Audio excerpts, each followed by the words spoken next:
Bonjour à toutes et à tous et bienvenue à l'émission des vœux 2021.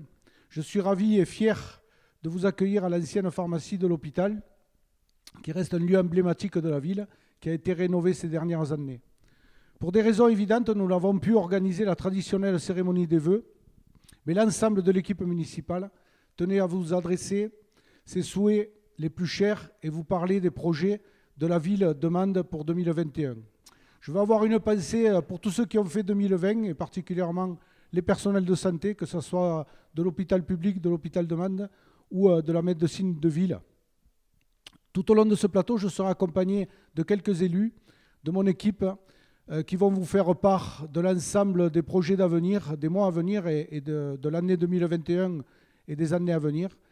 Et avant tout, Madame Régine Bourgade, donc notre première adjointe, va vous dire quelques mots sur ce qui a fait 2020. Régine. Oui, bonjour à toutes et à tous.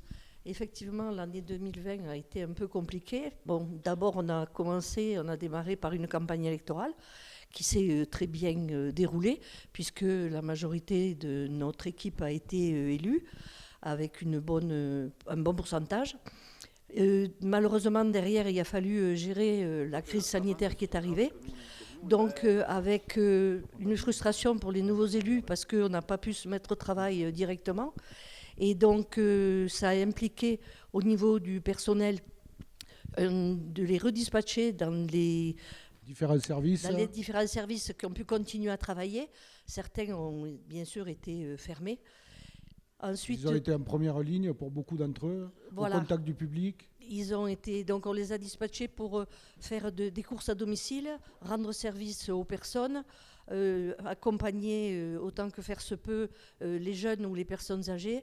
Et également, donc, on a eu une pensée pour les enfants à Pâques, par exemple, qui étaient privés de chocolat, tout simplement. Des petites choses comme ça que tout le personnel municipal et les élus ont pu mettre en place au jour le jour jusqu'à la fin du confinement. Ensuite, donc, on a pu commencer à dérouler le projet qu'on avait présenté lors de la campagne électorale et puis se mettre donc vraiment au travail. L'ensemble des élus sont motivés et donc ça a permis comme ça de commencer à lancer des choses. Les travaux ont redémarré, donc les boulevards, à la suite du boulevard Théophile Roussel et du boulevard Bourillon, c'est le Soubeyran qui a démarré. Donc aujourd'hui, évidemment, il est un peu arrêté pour des questions d'intempéries. Mais par contre, dans un deuxième temps, il y a eu aussi la rénovation de la chapelle des pénitents qui a pris un peu de temps au niveau des services pour l'accompagnement du chantier. Et cerise sur le gâteau, on nous l'avait promis pour le marché de Noël. Et ça a été effectif puisque cette année, le marché a pu se tenir dans de bonnes conditions à l'intérieur de la chapelle où tous les exposants ont été ravis d'être présents sur Mende. Et au final, effectivement, une belle fin d'année avec des commerces réouverts. Malheureusement, les bars et les restaurants sont toujours fermés et c'est dommageable et regrettable. Merci Régine, merci Madame Bourgade. Et donc, dans la continuité des projets structurants de la ville, je vais laisser la parole à Jean-François Berenguel, donc, qui est l'élu adjoint à la culture, pour nous parler d'un certain nombre de projets, notamment du musée du Gévaudan. Oui, bonjour à toutes et à tous. Merci Monsieur le maire. Effectivement, comme vous avez pu le constater depuis quelque temps, 2021 va être la dernière ligne droite pour notre projet structurant à la fois au niveau du territoire et au niveau de notre ville, qui est bien sûr le musée du Gévaudan. Donc 2021 va nous amener petit à petit vers une ouverture prévue à l'automne 2022. C'est un très beau projet, ce sera un très beau projet pour la ville. Je remercie ici les partenaires officiels et surtout associatifs avec la Société des Lettres et son président, M. Chevalier, qui, à nos côtés, nous ont toujours soutenus pour réaliser ce beau projet. Ensuite, 2021 sera, comme vous le savez, l'année où nous allons moderniser notre cinéma du centre-ville. Encore un projet structurant pour notre centre-ville.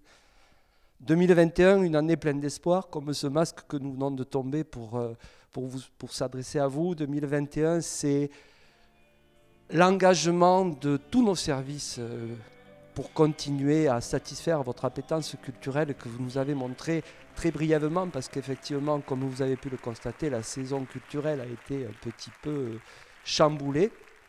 Mais le peu de temps que nous avons pu présenter nos spectacles ou ouvrir notre bibliothèque, vous avez montré une appétence tout à fait incroyable pour l'objet culturel en ces moments un petit peu moroses. Donc vous pouvez faire confiance à tous nos services, nous serons là et nous, bien entendu, renforcerons tout ce que nous avons pu mettre et que nous allons mettre en œuvre pour satisfaire votre appétence culturelle. Et puis pour terminer, je voudrais remercier l'ensemble des, à la fois partenaires associatifs qui au quotidien font que par leur action, cette ville est quand même un exemple pour notre action culturelle.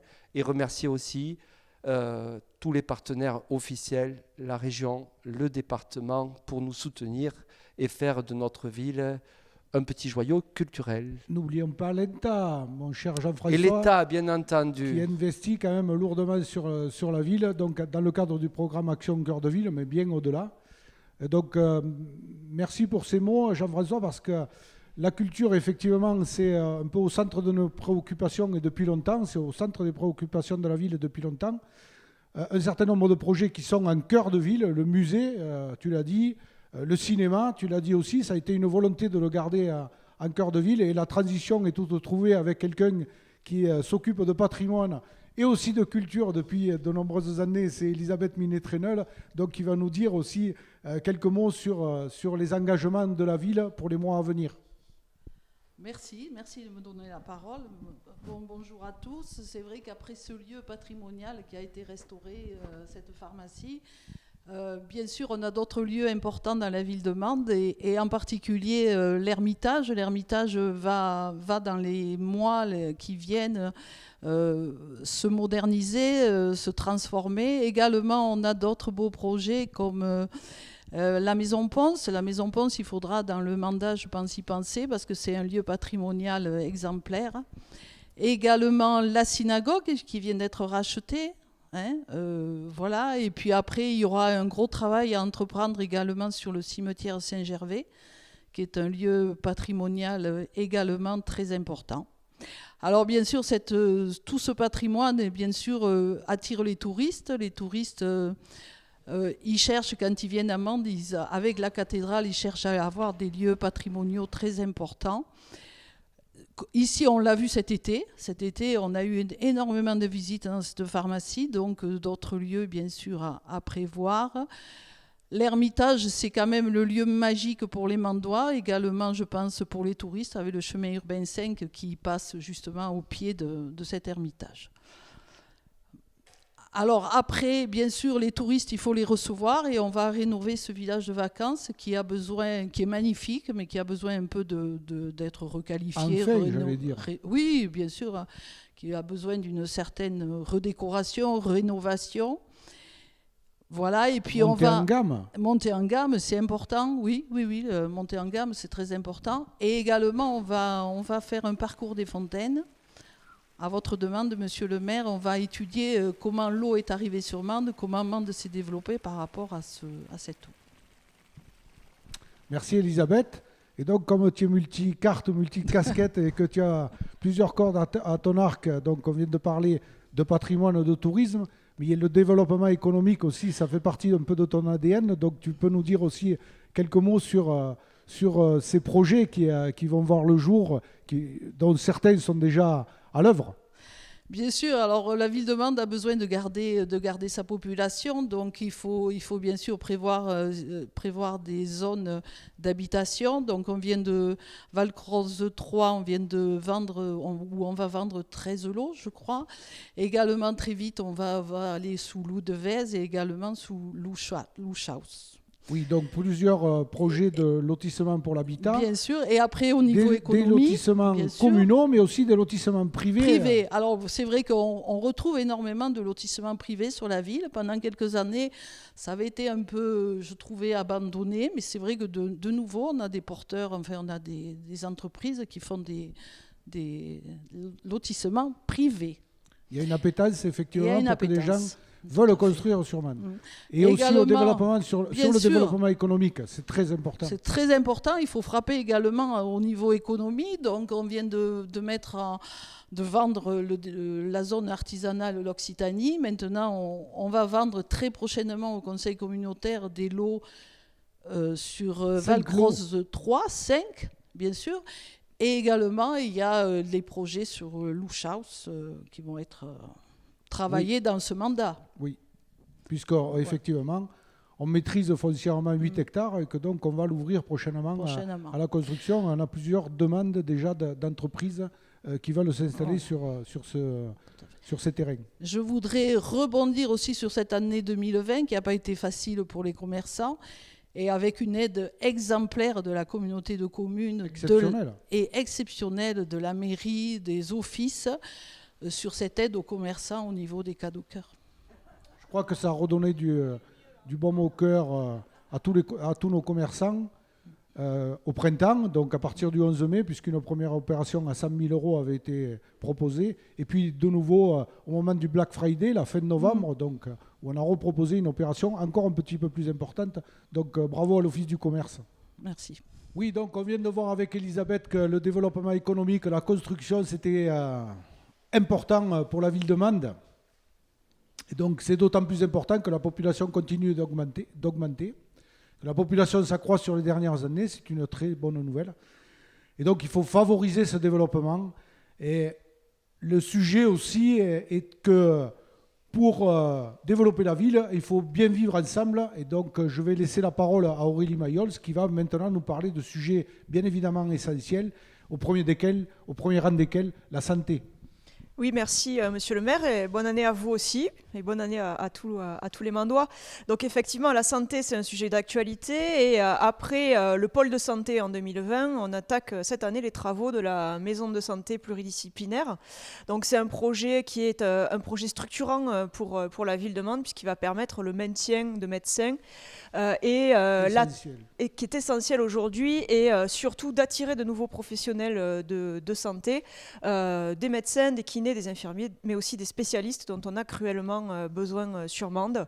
En parallèle, on va continuer bien sûr à soutenir, comme vous l'aviez souhaité en 2020, tous les professionnels de santé, tous les professionnels médicaux qui vont s'installer dans le centre-ville de Mende, comme on l'a fait sur le pôle de santé.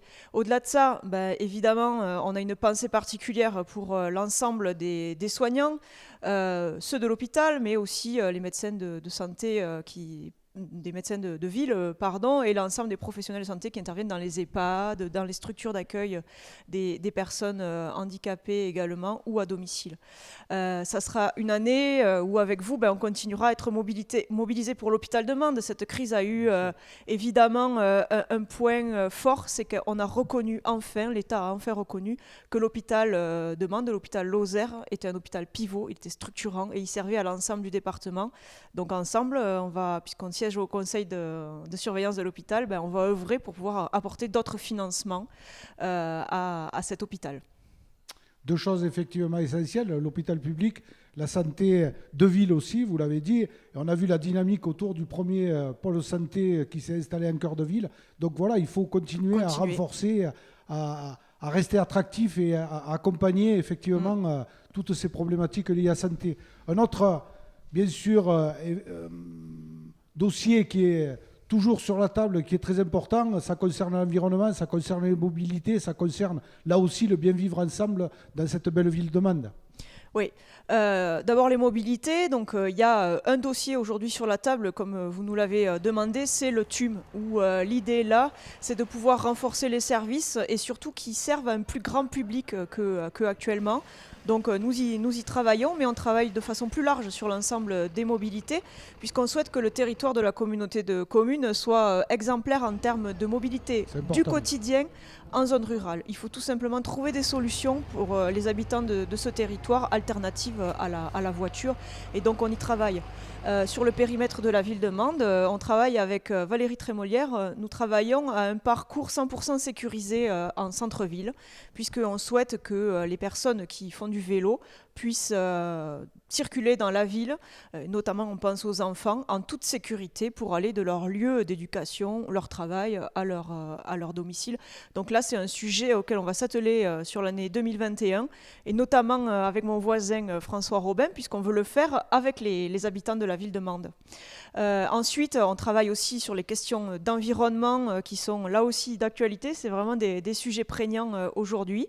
On continue sur l'équipement LED de la ville pour tout simplement... Et on va accélérer même. Et on va essayer d'aller plus vite, effectivement.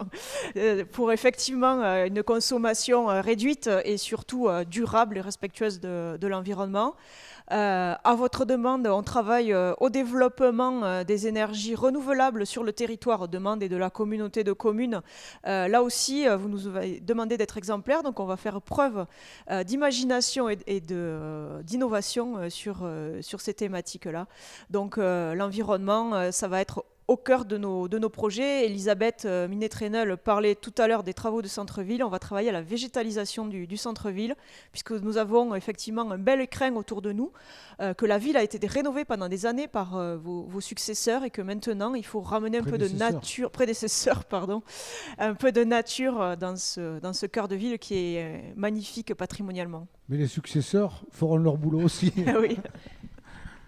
Donc voilà, plein de bonnes choses qui ne peuvent là se faire qu'en interaction avec la région. Aurélie, effectivement, oui. Tu es notre porte-parole à Toulouse auprès de Carole Delga, et je crois que il y a des choses qui se passent avec la RAC, avec la REC, avec donc les outils de la région, notamment sur les énergies renouvelables. Donc voilà, de bon augure pour les mois et les années à venir. Oui, et puis sans rien dévoiler, on travaille aussi sur l'éducation sur la ville de Mende. Donc on est partenaire sur les universités Perpignan, Montpellier.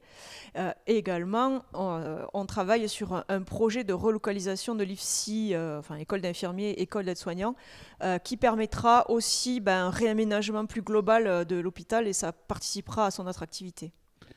Effectivement, l'IFSI, qui est un outil important pour apprendre, donc l'école d'infirmières, et on travaille sur un projet qui permettra en quelque part d'agrandir l'hôpital, donc d'agrandir le centre hospitalier de Mende. C'est une excellente chose. Et là, on travaille bien sûr avec la région, puisque c'est la région qui est en compétence.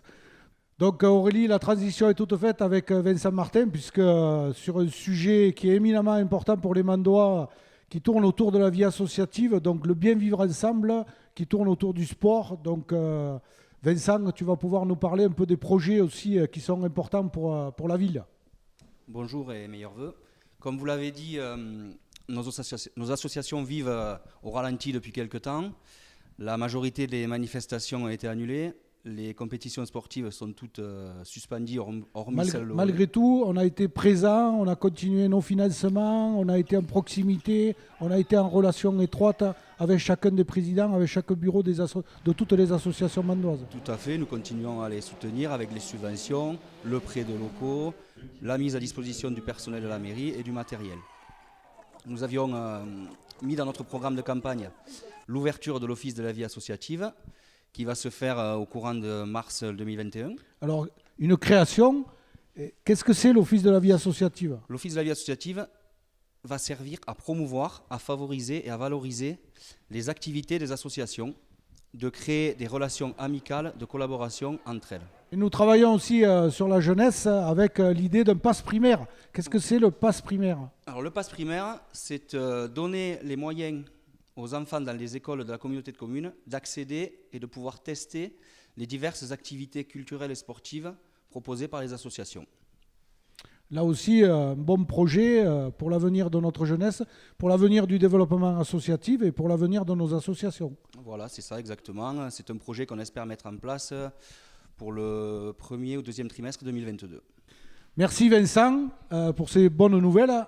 On va enchaîner avec François Robin, qui lui est élu depuis 2014, donc qui est adjoint maintenant à la démocratie participative, et qui va nous parler de l'interaction qu'on va pouvoir avoir l'équipe municipale, l'ensemble des personnels de la ville, de la communauté de communes, du centre intercommunal d'action sociale, avec les habitants. Oui, merci monsieur le maire. Donc vous l'aurez compris à travers nos différentes interventions, les travaux et les projets sont nombreux et vont voire la transformation de la ville et l'amélioration du cadre de vie des Mandoises et des Mandois. Voilà, alors comme le disait Aurélie tout à l'heure, notre volonté, ce sera effectivement d'associer, de solliciter les citoyens par rapport à tous ces changements, en poursuivant notamment et en développant cette fameuse notion de démocratie participative.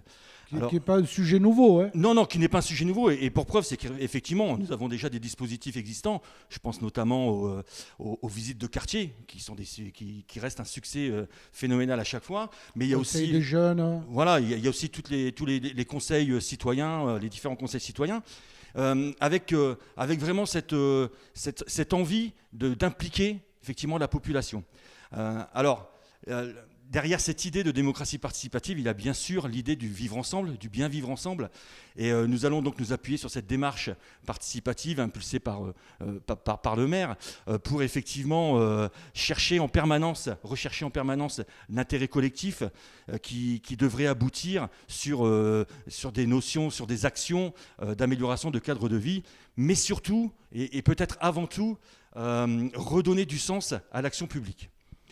Donc, par rapport à ça, bien évidemment, on ne va pas supprimer, on ne va pas balayer d'un revers de main tous les projets qui existent déjà, tout ce qui se fait déjà. Mais bien évidemment, nous continuerons par exemple à promouvoir notre jeunesse, à avoir des actions pour notre jeunesse. Donc ça partira de la petite enfance, bien évidemment, aux étudiants en passant par toutes les écoles. Il en sera de même par rapport à toutes les activités liées au sport, liées à la nature, à l'environnement, et bien évidemment à la culture chère à Jean-François. Et je n'oublie pas, en dernier lieu, bien évidemment, nos seniors qui sont quand même essentiels à la vie de la cité, et tout ce qui est à destination de nos aînés se poursuivra. Donc un conseil des sages, des conseils de jeunes, des conseils de quartier, tout ça c'est encore dans l'actualité. Mais l'idée quand même derrière la démocratie participative, c'est d'aller vers plus de partage encore, ou d'essayer d'aller vers plus de partage avec la population. Tout à fait, de faire en sorte que vraiment la population se sente impliquée dans toutes les décisions qui peuvent être prises au niveau de la ville. Merci François. Donc vous avez vu les principaux projets qui vous ont été présentés par quelques élus. Je tiens à remercier bien sûr tout le conseil municipal de la ville de Mende qui œuvre au quotidien pour qu'on vive mieux sur cette ville de Mende. Je les remercie tous pour le travail accompli, pour leur confiance. Une équipe qui a été largement renouvelée lors des élections municipales de mars 2020. J'aimerais ajouter que je souhaite vivement poursuivre notre rôle de proximité. C'est ce qui me tient à cœur, comme à toute mon équipe. Notre rôle d'entretien dans les quartiers, les voiries, les trottoirs, tout ce qui fait votre quotidien, les petits travaux sur les villages, parfois les plus grands, avec l'enfouissement des réseaux, par exemple, sur l'ensemble de nos villages, qui doit se faire dans les années à venir, le petit patrimoine, tout ça, c'est le lien commun, c'est le bien vivre ensemble. Et pour conclure, en cette année 2021, je fais le vœu que Mende poursuive sa dynamique. Je formule le vœu qu'elle retrouve ses festivités, sa joie de vivre, ses valeurs de convivialité, de partage, de proximité, sa qualité de vie au pays des merveilles. Je formule le vœu d'une vraie authenticité. Comme vous, j'attends avec impatience de partager un bon repas sur une terrasse, entre amis ou en famille, et finir la soirée devant un beau spectacle. Avec mon équipe municipale, nous travaillons au service de toutes les Mandoises et de tous les Mandois. Nous faisons preuve de réactivité pour répondre à vos besoins. Avec mon équipe, nous vous souhaitons une belle et heureuse année 2021. Portez-vous bien, prenez soin de vous et de vos proches.